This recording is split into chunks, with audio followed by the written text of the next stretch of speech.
Kính thưa quý bạn, trong hành trình khám phá ý nghĩa cuộc sống, Tư duy cổ nhân trân trọng chào đón bạn đến với câu chuyện hôm nay.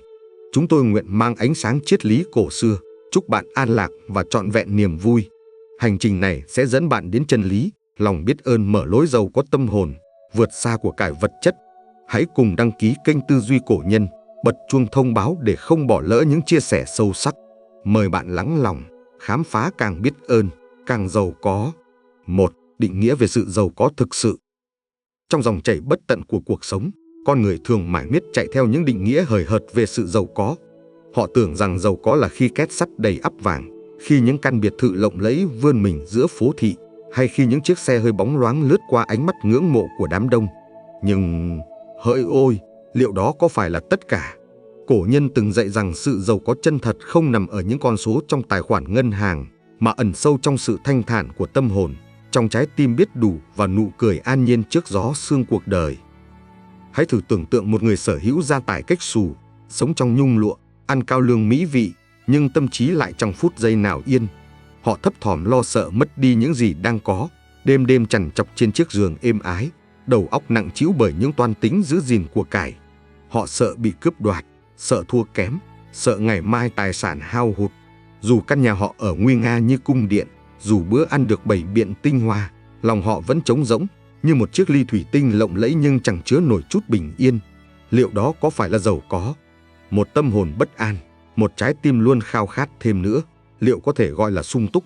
Câu trả lời, như ánh trăng rằm soi rõ mặt hồ, là không. Giàu có vật chất mà thiếu đi sự thanh thản trong tâm, chẳng khác nào sở hữu cả thế gian nhưng đánh mất chính mình. Ngược lại, có những con người sống đời giản dị, chẳng sở hữu nhiều của cải, nhưng ánh mắt họ lại sáng ngời niềm vui. Họ biết ơn từng bữa cơm nóng hổi đặt trước mặt, trân quý từng khoảnh khắc nắng mai le lỏi qua ô cửa sổ, hay tiếng chim ríu rít trong buổi sớm bình yên. Họ không mơ ước những thứ xa vời, không chạy theo những hào nhoáng phù phiếm. Với họ, mỗi ngày trôi qua là một món quà, và họ đón nhận nó với trái tim rộng mở. Một người nông dân, sau ngày dài trên đồng ruộng, ngồi bên mâm cơm đạm bạc cùng gia đình, nở nụ cười mãn nguyện vì những hạt lúa thơm, đó là sự giàu có. Một người lao công, dưới ánh đèn đường lập lòe, cảm nhận cơn gió mát lành và lòng biết ơn vì còn sức khỏe để làm việc, đó cũng là sự giàu có. Sự giàu có ấy không đong đếm bằng tiền bạc, mà bằng sự đủ đầy trong tâm hồn, bằng khả năng tìm thấy niềm vui trong những điều giản đơn nhất. Cổ nhân từng nói, tâm an, thiên hạ an. Một tâm hồn an nhiên, biết đủ, chính là kho báu vô giá mà không vàng bạc nào sánh được. Tiền bạc có thể mua được một ngôi nhà, nhưng không thể tạo nên một mái ấm ngập tràn yêu thương. Tiền bạc có thể trả cho những liều thuốc, nhưng không thể mang lại sức khỏe nếu tâm hồn đầy lo âu. Một bữa ăn ngon, dù được chế biến từ những nguyên liệu đắt đỏ, sẽ chẳng thể làm no lòng nếu người ăn mang theo muộn phiền. Và những chuyến du lịch xa hoa, dù đưa ta đến những chân trời mới, cũng không đảm bảo ta có thể tận hưởng trọn vẹn từng khoảnh khắc nếu tâm trí còn vướng bận. Tất cả những gì tiền bạc mang lại, dù lộng lẫy đến đâu, cũng chỉ là lớp vỏ bề ngoài. Thứ quý giá nhất, thứ làm nên ý nghĩa của cuộc sống, nằm ngay trong trái tim mỗi người, một trái tim biết dừng lại, biết trân trọng và biết mỉm cười trước những điều tưởng chừng nhỏ nhặt. Hãy thử nhìn sâu vào bản chất của sự giàu có. Một người có hàng tỷ đồng trong tay, nhưng nếu họ luôn thấy thiếu, luôn so sánh mình với kẻ khác, luôn chạy theo những khao khát không hồi kết, thì họ vẫn nghèo. Nghèo không phải vì thiếu tiền, mà vì thiếu sự hài lòng, thiếu niềm vui, thiếu sự bình an.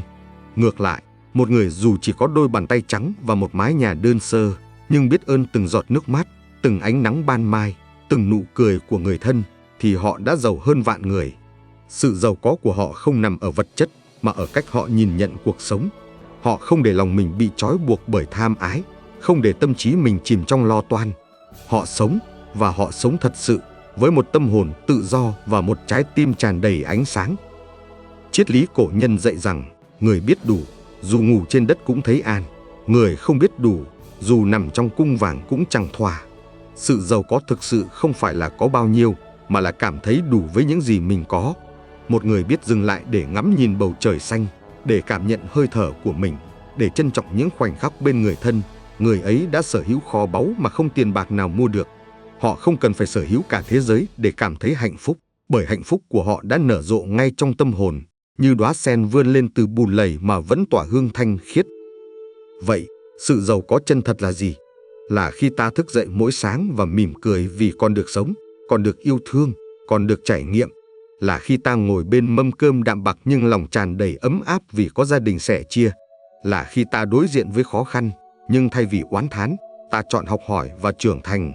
Sự giàu có ấy không cần đến vàng bạc, không cần đến danh vọng. Nó chỉ cần một trái tim biết mở rộng, biết trân quý và biết sống với lòng biết ơn. Một nụ cười chân thành, một giấc ngủ yên bình, một khoảnh khắc an nhiên, đó chính là những viên ngọc quý giá nhất mà cuộc đời ban tặng. Câu hỏi đặt ra cho mỗi chúng ta là liệu ta có đang thực sự giàu có, hay ta vẫn mải miết chạy theo những ảo ảnh của vật chất, quên mất rằng kho báu lớn nhất đã nằm sẵn trong tâm hồn mình. Hãy thử một lần dừng lại, hít thở sâu và nhìn quanh. Một ánh mắt yêu thương từ người thân, một cơn gió mát lành, một ngày mới rực rỡ, tất cả đều là những món quà vô giá.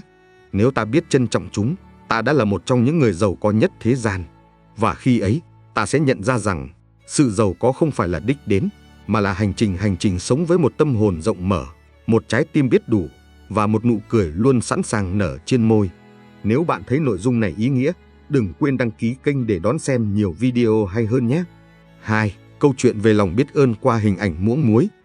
Trong hành trình kiếm tìm hạnh phúc, con người thường lạc lối giữa những toan tính và tham ái, để rồi quên mất rằng sự thanh thản chỉ đến khi tâm hồn biết mở rộng. Cổ nhân từng kể một câu chuyện giản dị mà thấm thía, như ngọn gió mát lành thổi qua tâm trí u mê, giúp ta nhận ra chân lý. Lòng biết ơn là chìa khóa mở cánh cửa an nhiên, biến nỗi khổ đau thành dòng nước trong lành. Câu chuyện ấy, với hình ảnh muỗng muối, không chỉ là một bài học, mà còn là ánh sáng soi đường cho những ai đang chịu nặng lo âu. Ngày xưa, có một thương gia giàu có, sở hữu gia sản đồ sộ, nhà cửa nguy nga, kẻ hầu người hạ. Nhưng trong lòng ông, bình yên là thứ xa xỉ chẳng thể chạm tới. Đêm đêm, ông trằn trọc, tâm trí rối bời vì sợ mất đi của cải, sợ ngày mai tài sản hao mòn. Trong cơn bế tắc, ông tìm đến một vị thiền sư, người được đồn rằng có thể hóa giải mọi muộn phiền. Với giọng điệu đầy u uất, ông than thở: "Thưa thầy, con có tất cả, nhưng lòng con chẳng phút nào yên. Con sợ một ngày sẽ trắng tay. Làm sao để con tìm được hạnh phúc?" Vị thiền sư, với nụ cười hiền từ như ánh trăng rằm, không vội đáp. Ông lặng lẽ cầm một ly nước trong veo, bỏ vào đó một muỗng muối, khuấy đều, rồi đưa cho thương gia. "Con hãy uống thử," thầy nói. Thương gia nhấp một ngụm, lập tức nhăn mặt, buột miệng: "Mặn quá, con không uống được." Vị thiền sư chẳng nói gì, chỉ mỉm cười, dẫn ông ra một hồ nước rộng lớn, trong xanh, nằm lặng lẽ giữa rừng cây. Ông lại lấy một muỗng muối, rắc vào hồ, khuấy đều, rồi bảo: "Bây giờ, con uống thử xem." Thương gia cúi xuống, nếm một ngụm, nước vẫn ngọt lành, mát rượi, như chưa từng có muối hòa tan. Ông ngỡ ngàng, chưa kịp hỏi, vị thiền sư đã ôn tồn cất lời: "Nỗi lo lắng của con giống như muỗng muối này. Nếu con giữ nó trong một tâm hồn nhỏ bé, như ly nước kia, nó sẽ làm con đau khổ, mặn chát. Nhưng nếu con mở rộng lòng mình, như hồ nước lớn này, muỗng muối ấy chẳng thể làm nước hồ đổi vị. Con sẽ thấy mọi muộn phiền tan biến, chỉ còn lại sự an nhiên." Lời dạy của thiền sư như viên ngọc lấp lánh giữa dòng đời hỗn độn, khiến thương gia bừng tỉnh. Ông nhận ra rằng bao lâu nay tâm hồn mình đã bị giam hãm trong những toan tính ích kỷ, những nỗi sợ mất mát, những khao khát không ngừng. Tâm ông nhỏ hẹp, nên chỉ một chút lo âu cũng đủ khiến đời ông mặn chát. Nhưng nếu ông học cách buông bỏ, mở lòng đón nhận cuộc sống với sự biết ơn, thì dù có bao nhiêu muỗng muối của khó khăn, cuộc đời ông vẫn sẽ trong trẻo như hồ nước kia. Từ đó, ông bắt đầu thay đổi. Ông trân trọng những gì đang có, biết ơn từng ngày được sống, từng người bên cạnh, và dần dần, ông tìm thấy niềm vui mà trước đây tiền bạc không thể mua. Câu chuyện muỗng muối không chỉ là lời nhắc nhở cho thương gia, mà còn là bài học vượt thời gian dành cho mỗi chúng ta. Cuộc sống, dù giản đơn hay phức tạp, luôn có những muỗng muối của khó khăn, lo lắng và mất mát. Nếu ta ôm giữ chúng trong một tâm hồn chật hẹp, chỉ biết chăm chăm vào những gì mình sở hữu, chỉ biết sợ hãi những gì có thể mất đi, thì đời ta sẽ chẳng khác nào ly nước mặn càng uống càng khát, càng sống càng khổ. Nhưng nếu ta học cách mở rộng tâm hồn, như hồ nước bao la kia, biết buông bỏ tham ái, biết trân trọng những điều giản dị, thì những muỗng muối ấy sẽ chẳng thể làm ta dao động. Một cơn gió mát lành, một bữa cơm đạm bạc bên gia đình, một nụ cười của người thân, tất cả đều trở thành những giọt nước ngọt lành, nuôi dưỡng tâm hồn ta. Cổ nhân dạy rằng, tâm rộng, trời đất rộng, lòng an, đời an. Một tâm hồn biết đủ, biết buông xả, sẽ không bị trói buộc bởi những lo toan tầm thường. Người sống với lòng biết ơn không xem khó khăn là kẻ thù, mà là người thầy, giúp họ trưởng thành qua mỗi thử thách. Họ không để nỗi sợ mất mát che mờ ánh sáng của hiện tại. Họ hiểu rằng của cải có thể tan biến, danh vọng có thể phai nhạt, nhưng một tâm hồn an nhiên, một trái tim biết trân quý, sẽ mãi là kho báu trường tồn. Chính lòng biết ơn giúp họ hóa giải muỗng muối của đời, biến những cay đắng thành bài học, những muộn phiền thành cơ hội để trưởng thành. Hãy tưởng tượng một người lao công quét đường dưới ánh đèn vàng vọt của phố khuya. Anh ta không có nhiều, chỉ một chiếc xe đạp cũ và đôi tay chai sạn. Nhưng mỗi tối, khi quét dọn, anh ngâm nga một khúc dân ca, lòng biết ơn vì còn sức khỏe, còn công việc, còn những đêm yên bình. Anh không lo lắng về ngày mai, không oán thán về những gì mình thiếu. Với anh, mỗi ngày là một món quà, và anh đón nhận nó bằng trái tim rộng mở. Người lao công ấy, trong sự giản dị, đã giàu có hơn nhiều kẻ sống trong nhung lụa nhưng lòng đầy bất an. Lòng biết ơn, như hồ nước trong câu chuyện, không chỉ hóa giải muộn phiền, mà còn mở ra một cách nhìn mới về cuộc sống. Nó dạy ta rằng hạnh phúc không nằm ở việc sở hữu bao nhiêu, mà ở việc ta trân trọng những gì đang có. Một tâm hồn rộng mở, biết buông bỏ và biết ơn, sẽ biến những muỗng muối của đời thành những giọt nước ngọt lành, làm nên một cuộc đời đáng sống. Hãy thử, dù chỉ một lần, mở lòng mình như hồ nước kia, và bạn sẽ thấy mọi khổ đau đều có thể tan biến, chỉ còn lại sự an nhiên vẹn tròn. 3. Lòng biết ơn biến đổi cách nhìn cuộc sống. Trong dòng chảy hối hả của đời người, chúng ta thường bị cuốn vào vòng xoáy của khao khát và so sánh, để rồi quên mất rằng hạnh phúc không nằm ở những gì ta sở hữu, mà ở cách ta nhìn nhận thế giới. Cổ nhân từng dạy, tâm sáng, đời sáng, lòng biết ơn, đời đủ đầy. Lòng biết ơn, như ánh nắng ban mai xuyên qua màn sương, có sức mạnh biến đổi cách ta cảm nhận cuộc sống, giúp ta tìm thấy sự phong phú trong những điều giản dị và hóa giải nỗi khổ đau của tham ái. Chính sự trân trọng những gì đang có làm nên sự giàu có chân thật, vượt xa mọi của cải vật chất. Hãy tưởng tượng hai con người sống trong cùng một thế giới, nhưng ánh mắt họ lại khác biệt như ngày và đêm. Một người, dù sở hữu gia tài cách xù, luôn thấy thiếu thốn. Họ nhìn căn nhà lộng lẫy của mình và mơ về một tòa lâu đài lớn hơn. Họ cầm bát cơm thơm mà nghĩ đến sơn hào hải vị nơi đâu. Tâm trí họ bị giam cầm trong vòng luẩn quẩn của so sánh và khao khát, luôn cho rằng hạnh phúc nằm ở một chân trời xa xôi. Chỉ khi có nhiều tiền hơn, danh vọng cao hơn, họ mới thấy đủ. Nhưng nghịch lý thay, càng chạy theo, họ càng cảm thấy trống rỗng. Dù ngân khố đầy ắp, lòng họ vẫn nghèo nàn, bởi họ không biết trân trọng những gì đang hiện hữu. Một bữa tiệc xa hoa, nếu thiếu niềm vui, cũng chỉ là sự phô trương vô nghĩa. Một chuyến du lịch đắt đỏ, nếu tâm đầy lo toan, cũng chẳng để lại chút ký ức an nhiên. Ngược lại, có những người sống đời đạm bạc, nhưng ánh mắt họ sáng ngời sự mãn nguyện. Họ biết ơn từng giọt nước mát lành, từng tia nắng sớm mai, từng nụ cười của người thân. Một người nông dân, sau ngày dài trên cánh đồng, ngồi bên mâm cơm đạm bạc, cảm nhận vị ngọt của hạt gạo, vị thơm của rau xanh, và lòng tràn đầy ấm áp vì gia đình quây quần. Với họ, đó là kho báu.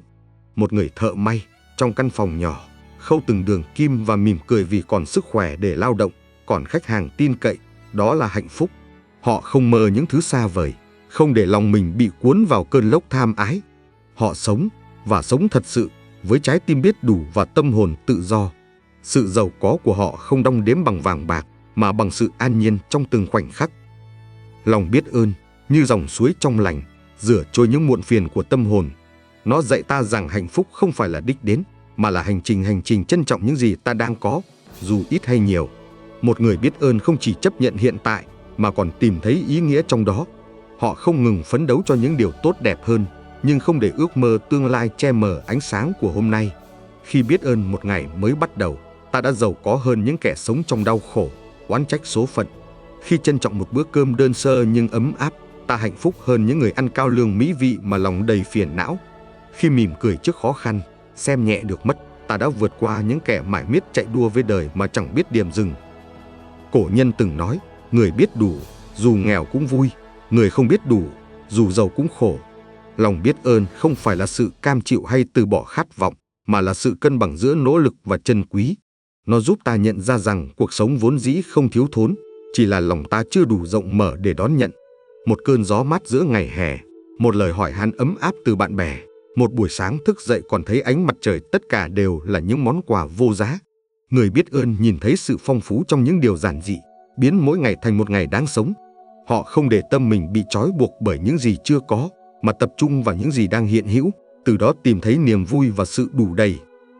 Hãy thử tưởng tượng một người công nhân, mỗi sáng thức dậy, thay vì than phiền về công việc vất vả, họ mỉm cười vì còn sức khỏe, còn cơ hội để lao động. Họ trân trọng từng đồng lương, dù nhỏ bé, vì nó giúp nuôi sống gia đình. Lòng biết ơn ấy không chỉ mang lại niềm vui, mà còn giúp họ làm việc với sự tận tâm, từ đó mở ra những cơ hội mới. Ngược lại, một người luôn oán trách, luôn thấy mình thiếu thốn, sẽ mãi chạy theo những ảo ảnh của hạnh phúc. Họ so sánh mình với người khác, nghĩ rằng chỉ khi sở hữu nhiều hơn, họ mới thỏa nguyện. Nhưng thực tế, dù có đạt được những gì họ mong muốn, họ vẫn không thấy đủ, bởi lòng tham là một hố sâu không đáy. Lòng biết ơn cũng là lăng kính giúp ta nhìn đời với sự tích cực. Khi ta trân trọng những điều nhỏ bé, ta nhận ra rằng cuộc sống này vốn dĩ trù phú. Một người biết ơn không chỉ thấy giá trị trong những gì mình có, mà còn lan tỏa năng lượng tích cực đến xung quanh. Họ ít phàn nàn, ít oán trách, và thay vào đó, họ gieo mầm niềm vui.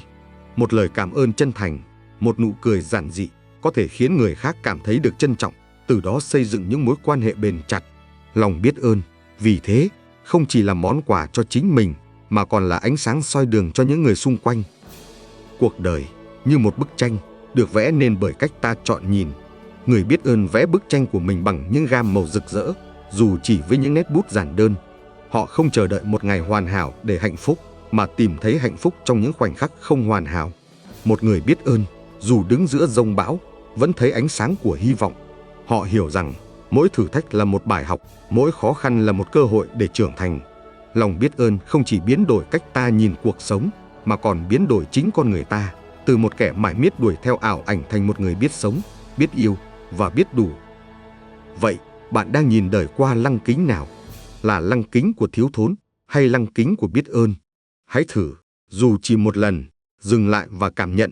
Một hơi thở nhẹ nhàng, một ánh mắt yêu thương, một khoảnh khắc bình yên, tất cả đều là những viên ngọc quý mà cuộc đời ban tặng.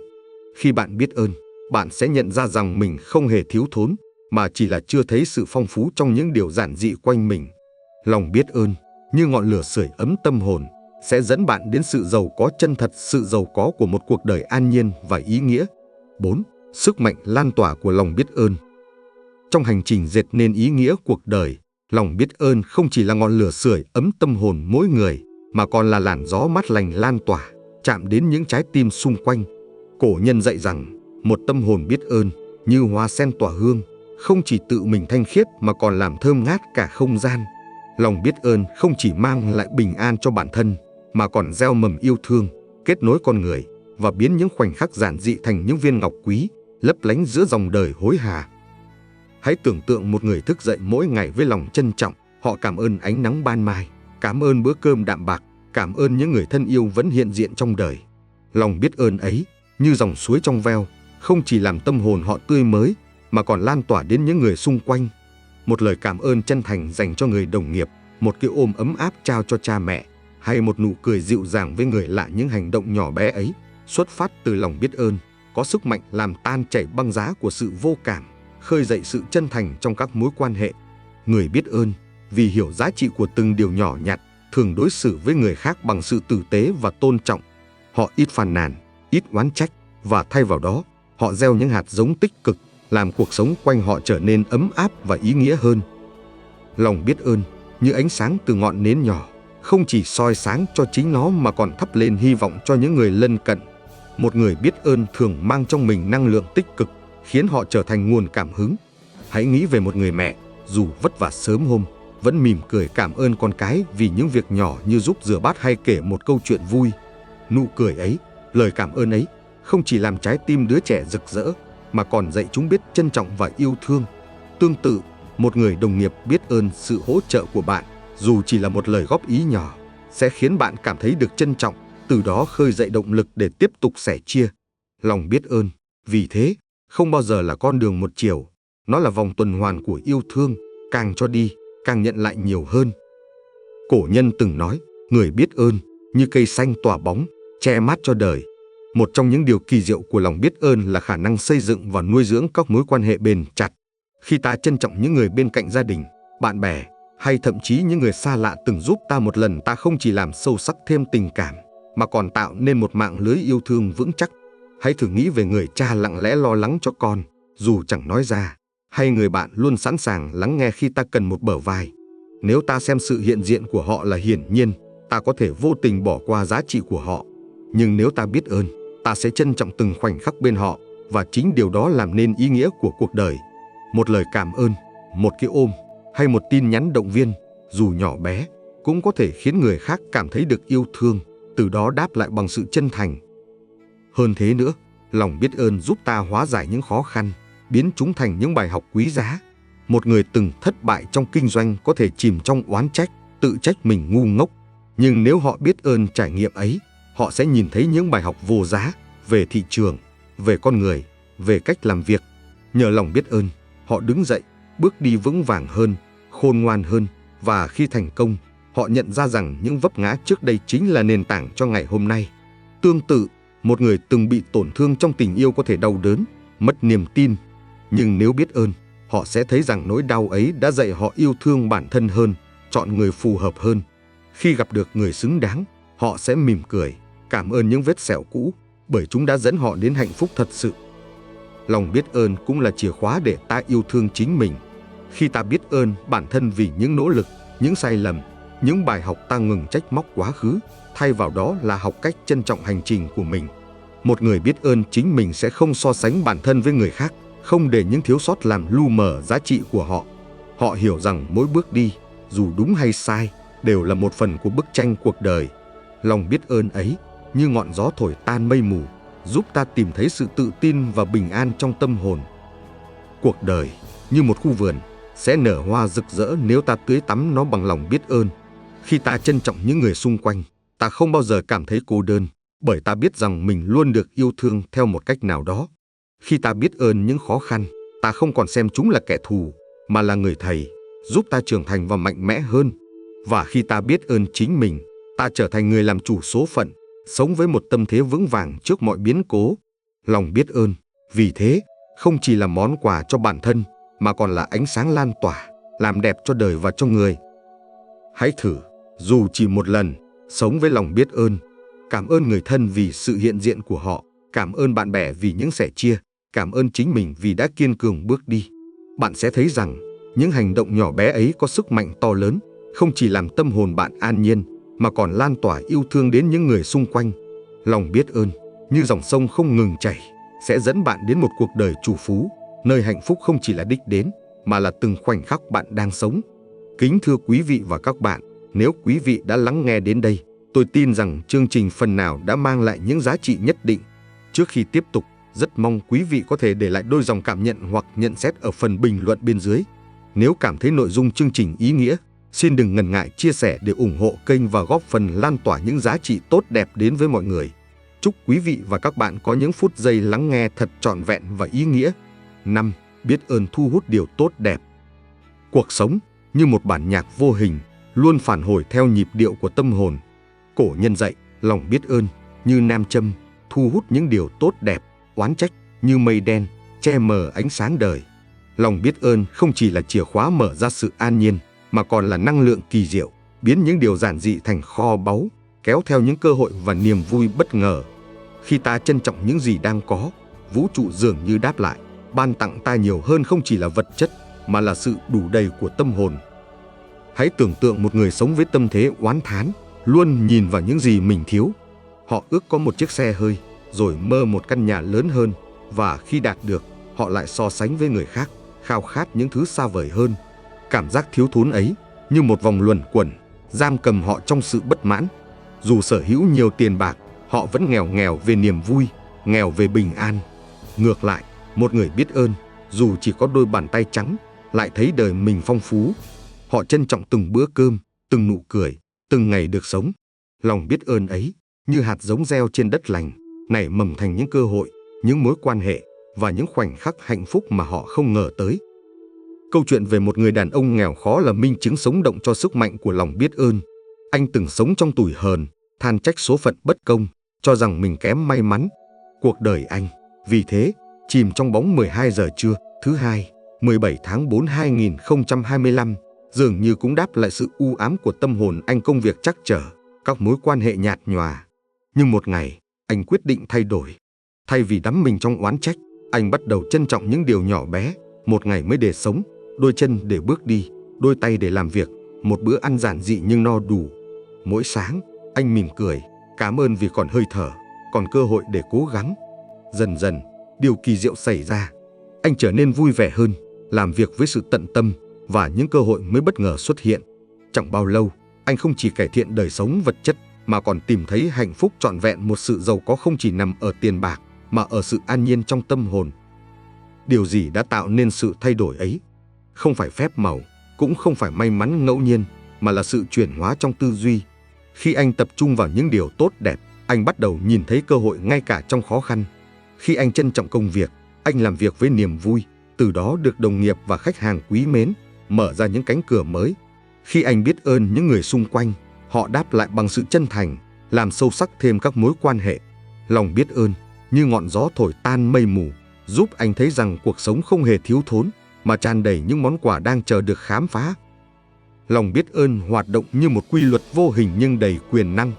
Khi ta trân trọng những gì đang có, ta mở rộng tâm hồn để đón nhận thêm những điều tốt đẹp. Một người biết ơn công việc, dù công việc ấy giản đơn, sẽ làm việc với sự tận tụy, từ đó thu hút sự đánh giá cao từ đồng nghiệp và cấp trên. Cơ hội thăng tiến, những dự án mới hay những bước tiến trong sự nghiệp tự nhiên tìm đến họ như dòng nước chảy về nơi đất trũng. Một người biết ơn những người xung quanh, dù là gia đình, bạn bè hay người lạ, sẽ xây dựng được những mối quan hệ bền chặt. Sự chân thành của họ như ánh sáng, khiến người khác muốn gần gũi, sẻ chia và cùng nhau tạo nên những giá trị lớn lao hơn. Và khi ta biết ơn chính mình những nỗ lực, những bài học, những vết sẹo của quá khứ, ta trở nên tự tin, yêu thương bản thân hơn, từ đó thu hút những điều tích cực vào đời. VX thực hành lòng biết ơn không chỉ là một thói quen, mà còn là một lối sống. Mỗi ngày, khi thức dậy, thay vì vội vã lao vào lo toan, hãy dành một phút để cảm ơn vì một ngày mới, vì cơ thể còn khỏe mạnh, vì những người thân yêu vẫn bên ta.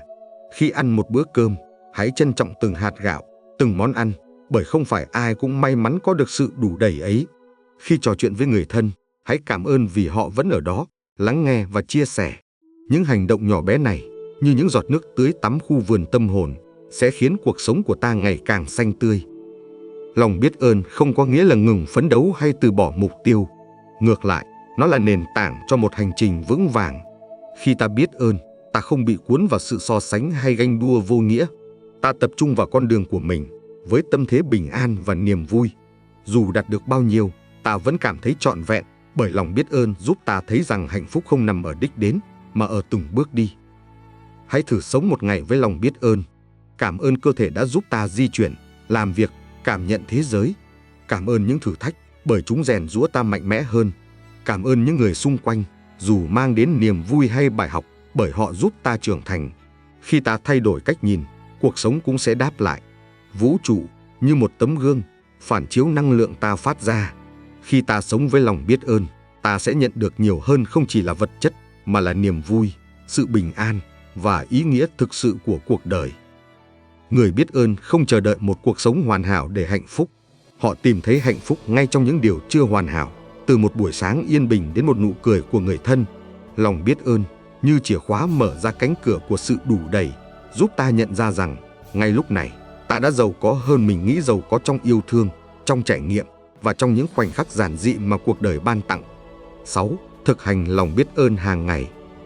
Cuộc đời như dòng sông không ngừng chảy, luôn mang đến những khúc quanh bất ngờ, khi êm đềm, khi giông bão. Trong dòng chảy ấy, lòng biết ơn là chiếc la bàn, dẫn dắt ta qua những ngày u ám để tìm thấy ánh sáng của niềm vui và sự đủ đầy. Cổ nhân dạy, biết ơn không phải là chờ đợi điều lớn lao, mà là trân quý từng khoảnh khắc nhỏ bé. Thực hành lòng biết ơn mỗi ngày, như gieo hạt trên mảnh đất tâm hồn, sẽ khiến cuộc sống ta nở hoa, biến những điều giản dị thành kho báu vô giá và giúp ta sống với một trái tim rộng mở. Lòng biết ơn không phải là điều cao xa, mà là một lựa chọn giản đơn, có thể bắt đầu từ những khoảnh khắc đầu tiên của ngày mới. Khi thức dậy, thay vì vội vã lao vào guồng quay công việc hay để tâm trí chìm trong lo toan, hãy dừng lại một phút, hít thở sâu, cảm nhận nhịp sống trong lồng ngực và thầm cảm ơn vì một ngày mới lại đến. Cảm ơn đôi mắt còn sáng để nhìn ánh bình minh, đôi tay còn khỏe để làm việc và trái tim còn rung động để yêu thương.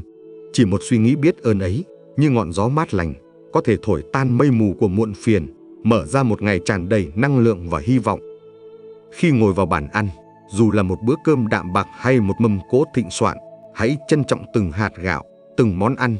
Hãy nghĩ đến những người nông dân tần tảo trên đồng ruộng, những giọt mồ hôi rơi để làm nên hạt lúa thơm. Hãy cảm ơn vì ta còn may mắn có một bữa ăn no đủ, khi đâu đó trên thế giới, không phải ai cũng có được điều ấy. Một người biết ơn từng miếng cơm, từng ngụm nước, sẽ cảm nhận được vị ngọt của đời sống, dù bữa ăn ấy giản đơn đến đâu. Lòng biết ơn biến một bữa cơm thường nhật thành một nghi thức thiêng liêng, nơi ta kết nối với đất trời và những ân tình của cuộc đời. Trong các mối quan hệ, lòng biết ơn là sợi dây vô hình thắt chặt yêu thương. Khi trò chuyện với người thân, bạn bè hay đồng nghiệp, hãy dành một khoảnh khắc để cảm ơn sự hiện diện của họ. Cảm ơn người mẹ vẫn lặng lẽ chuẩn bị bữa sáng, người cha âm thầm lo lắng dù chẳng nói ra, hay người bạn luôn sẵn sàng lắng nghe khi ta cần sẻ chia. Một lời cảm ơn chân thành, một cái ôm ấm áp hay một tin nhắn ngắn ngủi có thể làm trái tim người khác rực rỡ, đồng thời nhắc ta rằng ta không hề cô đơn. Lòng biết ơn giúp ta nhận ra giá trị của những người xung quanh, để không phải chờ đến khi mất đi mới hối tiếc vì chưa trân trọng đủ. Ngay cả trong những ngày khó khăn, lòng biết ơn vẫn là ánh sáng dẫn đường. Khi đối mặt với thử thách, một công việc trắc trở, một mối quan hệ rạn nứt hay một thất bại đau lòng, thay vì chìm trong oán trách, hãy thử nhìn sâu hơn. Hỏi bản thân, tôi có thể học được gì từ điều này? Thử thách này đang rèn giũa tôi ở điểm nào? Một người mất việc có thể biết ơn vì cơ hội tìm kiếm một con đường mới phù hợp hơn. Một người bị tổn thương trong tình yêu có thể cảm ơn vì bài học về lòng tự trọng và cách chọn người xứng đáng. Lòng biết ơn không xóa đi khó khăn, mà giúp ta đón nhận chúng với tâm thế mạnh mẽ, xem chúng như những người thầy vĩ đại của cuộc đời. Hãy thử tưởng tượng một người công nhân, mỗi ngày đi làm với lòng trân trọng. Anh ta cảm ơn công việc, dù vất vả, vì nó mang lại thu nhập nuôi sống gia đình. Anh ta cảm ơn đồng nghiệp, dù đôi khi bất đồng, vì họ cùng nhau tạo nên một tập thể. Lòng biết ơn ấy khiến anh làm việc với niềm vui, tận tâm hơn, và từ đó anh được đánh giá cao, mở ra những cơ hội mới. Ngược lại, một người luôn than phiền, xem công việc là gánh nặng, sẽ khó tìm thấy động lực để tiến bộ. Lòng biết ơn như ngọn lửa, không chỉ sưởi ấm tâm hồn mà còn thắp sáng con đường phía trước. Thực hành lòng biết ơn cũng là cách để ta yêu thương chính mình. Trước khi đi ngủ, hãy dành một phút nhìn lại ngày đã qua. Cảm ơn bản thân vì đã cố gắng, dù kết quả chưa hoàn hảo. Cảm ơn những sai lầm, vì chúng dạy ta khôn ngoan hơn. Cảm ơn những giây phút yếu đuối, vì chúng nhắc ta rằng ta là con người, luôn có cơ hội để đứng dậy. Khi ta biết ơn chính mình, ta ngừng so sánh, ngừng trách móc, và thay vào đó, ta học cách trân trọng hành trình của riêng mình. Một tâm hồn biết ơn bản thân sẽ tự tin hơn, yêu đời hơn, và từ đó thu hút những điều tích cực vào cuộc sống. Lòng biết ơn không yêu cầu ta phải có một cuộc sống hoàn hảo. Những người biết ơn không phải vì họ sở hữu tất cả, mà vì họ học cách tìm thấy vẻ đẹp trong những điều chưa trọn vẹn. Một buổi sáng yên bình, một cơn gió mát lành, một lời động viên từ người lạ, tất cả đều là những món quà mà cuộc đời ban tặng. Khi ta tập trung vào những điều tích cực, tâm hồn ta sẽ tràn đầy niềm vui, và cuộc sống, như một khu vườn được tưới tắm, sẽ ngày càng rực rỡ. Lòng biết ơn, vì thế, không chỉ là một hành động, mà là một lối sống, một cách để ta biến mỗi ngày thành một ngày đáng sống. Hãy bắt đầu từ hôm nay với những điều nhỏ bé nhất. Mỗi sáng, nói lời cảm ơn vì một ngày mới. Mỗi bữa ăn, trân trọng những gì trước mặt. Mỗi lần trò chuyện, cảm ơn những người đang đồng hành cùng ta. Và trong những lúc khó khăn, cảm ơn vì những bài học mà cuộc đời gửi đến. Lòng biết ơn, như dòng sông không ngừng chảy, sẽ dẫn ta đến một cuộc đời phong phú không chỉ về vật chất, mà về niềm vui, sự bình an và ý nghĩa sâu sắc. Hai kiểu người tồn tại trên đời, một kiểu luôn thấy thiếu, mãi chạy theo ảo ảnh, một kiểu biết đủ, tìm thấy hạnh phúc trong từng khoảnh khắc. Bạn chọn là ai? Lòng biết ơn, như chìa khóa vàng, đang chờ bạn mở cánh cửa của một cuộc đời trù phú. Cuộc đời, như dòng sông, sẽ rực rỡ khi ta tưới tắm bằng lòng biết ơn. Sự giàu có chân thật không nằm ở vàng bạc, mà ở trái tim biết đủ, nụ cười an nhiên. Hãy sống mỗi ngày với lòng trân quý, để hạnh phúc nở hoa trong từng khoảnh khắc. Đừng quên đăng ký kênh Tư Duy Cổ Nhân, bật chuông thông báo để đón nhận thêm những bài học sâu sắc từ cổ nhân. Chia sẻ video này để lan tỏa năng lượng tích cực. Cảm ơn bạn đã đồng hành. Chúc bạn luôn tìm thấy sự đủ đầy trong tâm hồn.